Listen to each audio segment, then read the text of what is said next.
They called it the Eternal War. No one remembered how it had started. The Dominion claimed the Solari fired first. The Solari swore it was the Zyrith. The Zyrith insisted the Karath had broken a treaty no one could even find anymore. By the time the historians tried to trace it, millennia had passed. Armies had risen and fallen. Worlds had been burned, rebuilt, and burned again. The war never ended. Entire generations were born, lived and died without knowing peace. Fortresses became cities. Battlefields became homeworlds. Armadas were passed down like heirlooms. So the galaxy called it eternal, not because it must last forever, but because no one could imagine it ever ending until humanity came. At first, no one noticed the humans, a young species from the edge of the spiral, explorers barely out of their cradle. The warring empires dismissed them, too busy with their blood feuds to care about a few fragile mammals, but humanity had been watching. They saw the madness, the endless cycle. They saw the fleets locked in orbit for centuries, neither side advancing, neither side retreating. They saw the wasted lives, the wasted stars, and humanity asked the question no one else had asked in thousands of years: what if it ended?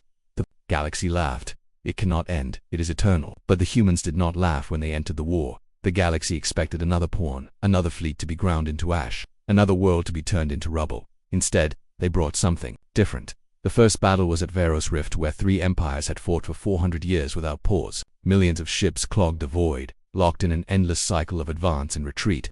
No one remembered what they were fighting for anymore. And then the humans arrived at first. They fought like everyone else, torpedoes, cannons, carriers. But then something shifted. Their ships moved differently. Not in rigid lines, but in fluid patterns, like schools of fish. Their weapons bent trajectories, piercing shields in ways the galaxy had never seen. They didn't fight long. They fought decisively. Within a single day, the rift was cleared. The 3 fleets that had clashed for centuries were gone. The battlefield was silent for the first time in 400 years. The galaxy trembled, but it was only the beginning. Everywhere the humans went, the eternal war collapsed. At the siege of Thoros, they ended a 1,000-year stalemate in 3 hours. At the Twin Suns, where fleets had circled endlessly like vultures, the humans arrived, and by sunset, the suns burned alone in silence. At the Bastion of Krynn, a fortress that had held since before human civilization had discovered fire, they breached its walls in less than a day. The elder races didn't understand how they demanded, "We've fought for millennia, how do you end it so easily?" And the humans only answered, "Because we are not bound by your chains." Where the empires clung to pride, the humans sought efficiency. Where others waged war for honor, the humans fought to end it. Where others saw enemies, the humans saw obstacles. The galaxy had built the eternal war on memory, tradition, vengeance. Humanity had no such weight. To them, the war was not eternal.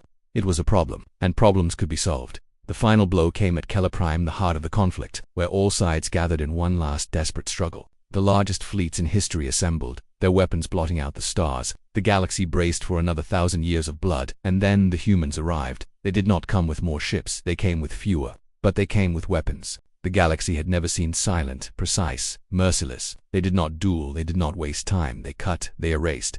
They ended by nightfall. The war was over, not paused, not delayed. Ended. The fleets were gone, the fortresses burned, the chains of tradition snapped like brittle glass. The galaxy, for the first time in memory, was silent, and the humans spoke. Their message carried to every surviving world. You believed this war eternal. You believed it must last forever, because you could not imagine another way. But we are humanity. We do not accept forever. We do not bow to inevitability. Today, the eternal war ends, and tomorrow, a new age begins. The feed ended. Silence reigned on 1,000 worlds. Soldiers laid down arms, generals wept. Civilians looked to the sky and realized they would not die in fire. Not today, not tomorrow. The war that should have lasted forever had ended, and the galaxy would never forget the name of the species that ended it: humanity.